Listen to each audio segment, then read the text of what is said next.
Get your hands where I can see them. Now, both of you." The officer's voice cracked through the cold November air like a whip, and Tobias Drummond didn't move. Not because he was defiant, because he was terrified.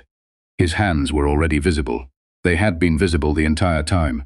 He was standing in front of his own car, in his own driveway, holding his own dry cleaning.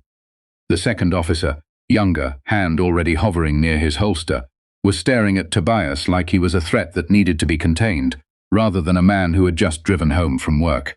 "Sir," I said, "hands where I can see them. They are where you can see them," Tobias said, his voice deliberately quiet, deliberately even. He had been raised to be quiet and even in exactly these moments. "I live here. This is my house.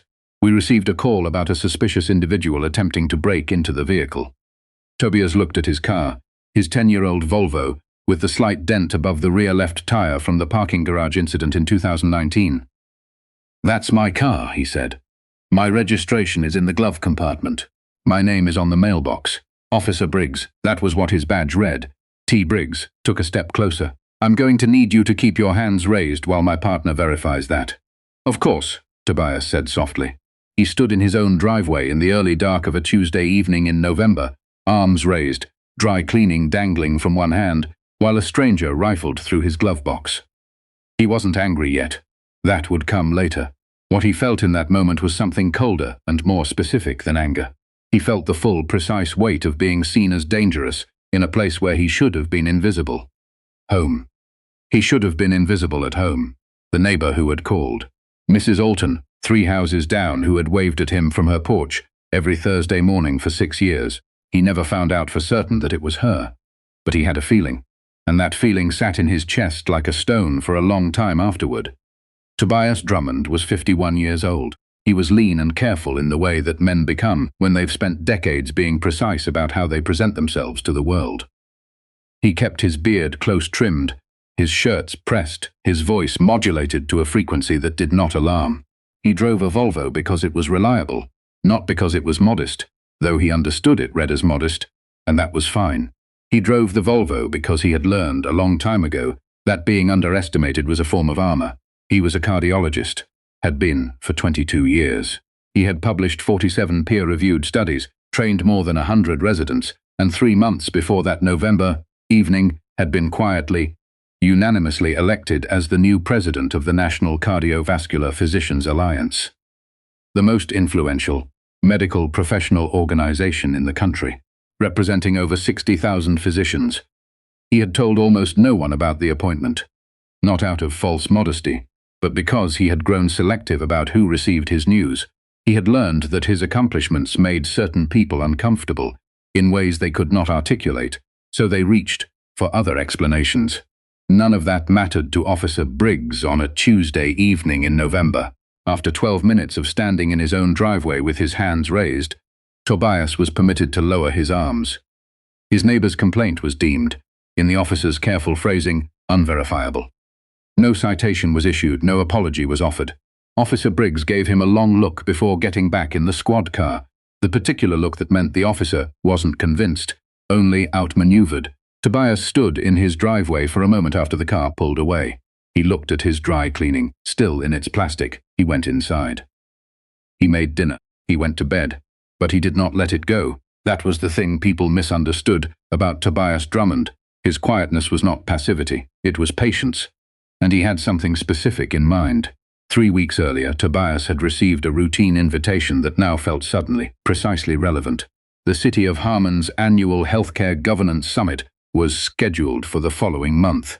It was a mid-size municipal event, the kind where city administrators, insurance executives, and regional hospital directors gathered to talk about resource allocation, emergency response infrastructure, and public health policy.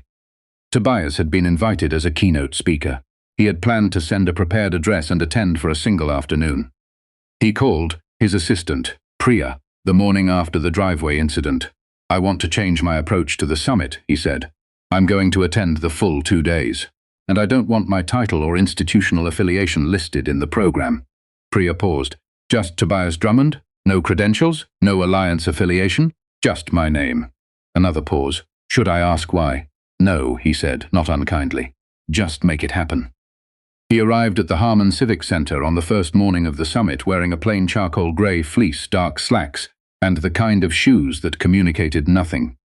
He had left his conference badge deliberately vague, a small white rectangle that said only Tobias Drummond, attendee. He carried a single yellow legal pad and a pen.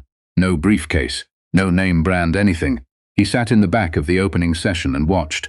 The summit's presiding officer was a man named Director Conrad Hale, the city's deputy director of public health services. Hale was a broad, florid man who wore his authority the way certain men do, loudly and preemptively, so no one would think to question it. He had the specific energy of a man who had peaked in middle management and built an entire identity around not letting anyone forget it. He interrupted presenters. He corrected people's terminology in front of the room in a tone that was designed to instruct but functioned as humiliation.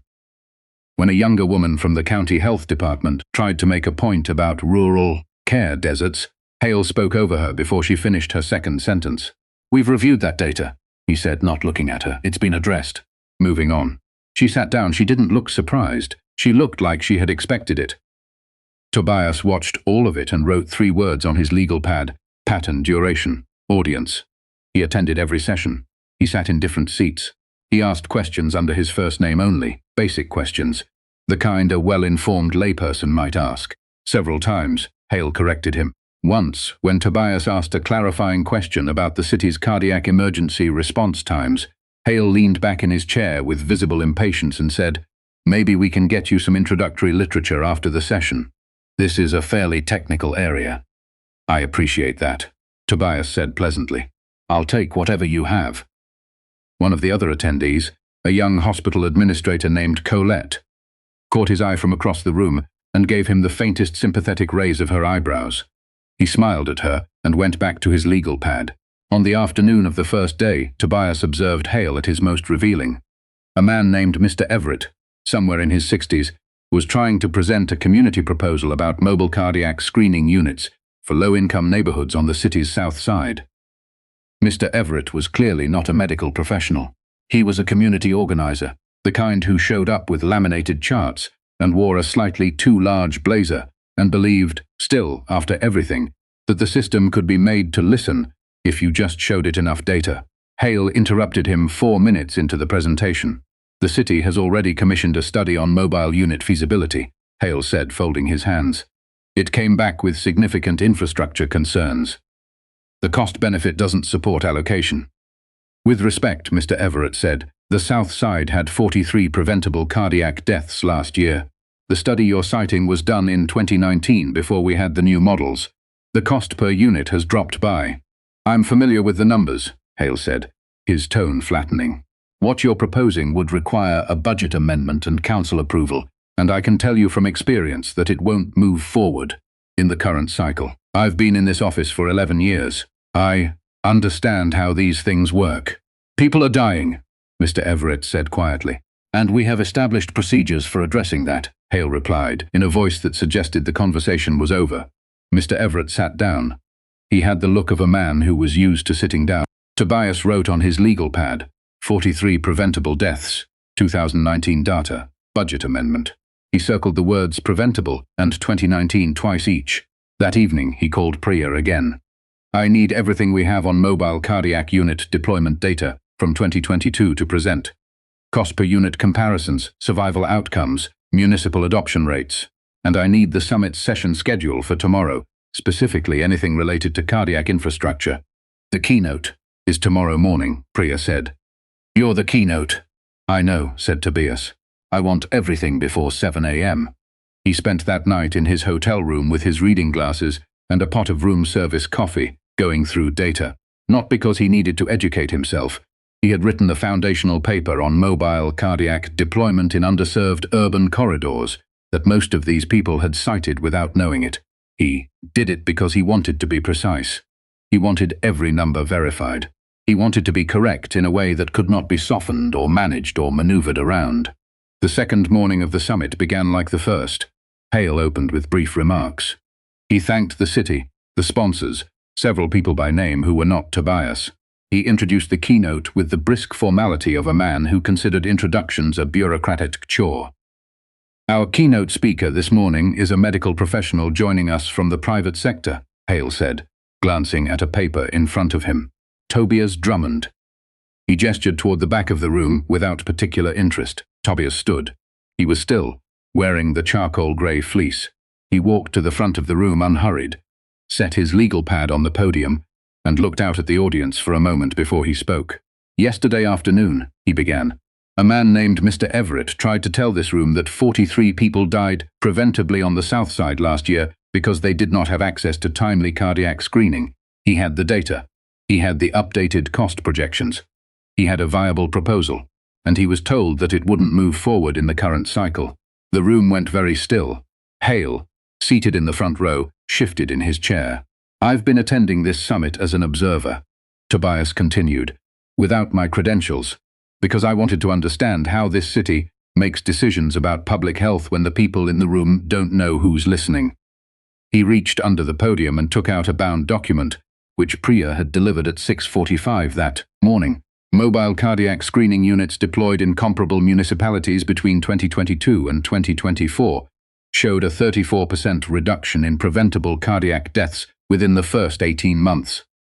Current per unit cost is $47,000, down from $89,000 in 2019. The study cited yesterday to dismiss Mr. Everett's proposal was using data that is now 5 years out of date. He set the document on the podium. This is the updated analysis. A murmur moved through the audience. 2 hospital administrators were already leaning forward. I want to be clear about something, Tobias said, his voice steady and unhurried. This isn't about any one decision or any one meeting. What I observed yesterday was a pattern of dismissal, a pattern of using procedural language to close conversations that need to stay open, a pattern of deciding in advance which voices in this room carry weight and which ones don't. He looked directly at Hale. Hale's expression had gone through several phases in rapid succession. Mild irritation at being contradicted, followed by the beginnings of defensive certainty, followed by the first thin crack of something that was not quite recognition, but was close. His eyes moved to the document on the podium, then back to Tobias. I was elected 3 months ago as president of the National Cardiovascular Physicians Alliance, Tobias said, not as a boast but as information, delivered with the same measured cadence as everything else. I represent 60,000 physicians in this country. I am also a practicing cardiologist who has spent 2 decades studying exactly the kind of mortality disparities that are killing people on your south side right now. The crack in Hale's expression widened. I came to this summit without my title, because I wanted to see what this process looks like to the people who need it most. To Mr. Everett, to the woman from the county health department who couldn't finish her sentence yesterday morning. Tobias paused. I think you all know what I saw. The silence in the room was total. What I'm proposing, Tobias said, turning to address the full audience now, is that this summit produce an actual outcome, not a resolution, not a committee. A concrete funding recommendation for mobile cardiac unit deployment on the south side, submitted to the City Council within 30 days using current data. He tapped the bound document. It's all in here. The numbers are conservative. The case is airtight, and I will be following up personally. He picked up his legal pad. Thank you for your time. The applause started slowly in the back, where the county health workers and community representatives were sitting. And then it moved forward through the room, gathering weight as it went, until even the hospital executives were clapping. 3 people were on their feet. At the front of the room, Conrad Hale sat very still. He did not applaud. His face had achieved a kind of stillness that was worse than anger. The stillness of a man recalibrating, running back through every interaction of the past 2 days, re-examining them in the light of information that had just irreversibly reordered everything. The offhand corrections, the introductory literature remark, the impatient gestural dismissal, all of it now attached to a man who represented 60,000 doctors and had just, in front of every significant stakeholder in the city's healthcare infrastructure, documented a pattern of behavior with the precision of someone who knew exactly what documentation was for. Hale tried to speak after the applause died. He said something about welcoming dialogue and appreciating diverse perspectives. His voice had a quality it had not had the day before. It was careful. It was aware of being heard. Several attendees were already standing, moving toward Tobias with business cards and questions. Mr. Everett made his way through the small crowd and extended his hand. He was a compact man with a careful grip and eyes that had clearly seen a long list of rooms say no to him. "I didn't expect that," Mr. Everett said. "I know," Tobias said. "That's the point. Do you actually think they'll move on it? 30 days is a hard timeline." "I think," Tobias said, "that it's significantly easier to say no to a community organizer than to say no to the president of the NCPA in front of a room full of people who are going to be asked about it later. So yes, I think 30 days is achievable." He handed Mr. Everett a card, a real card with his full name and title and direct line. "Call me if anything stalls." Mr. Everett looked at the card for a long moment. He didn't say thank you in the way people do when they're being polite. He said it the way people do when they mean it and don't quite have words for the full weight of the meaning. The fallout from the summit was not slow, it was not gradual. It was the specific kind of swift that happens when a person in authority misjudges an audience so completely that the error becomes its own story. Colette, the young hospital administrator who had raised her eyebrows at him from across the room, turned out to have a considerable professional network and a gift for a well-placed email.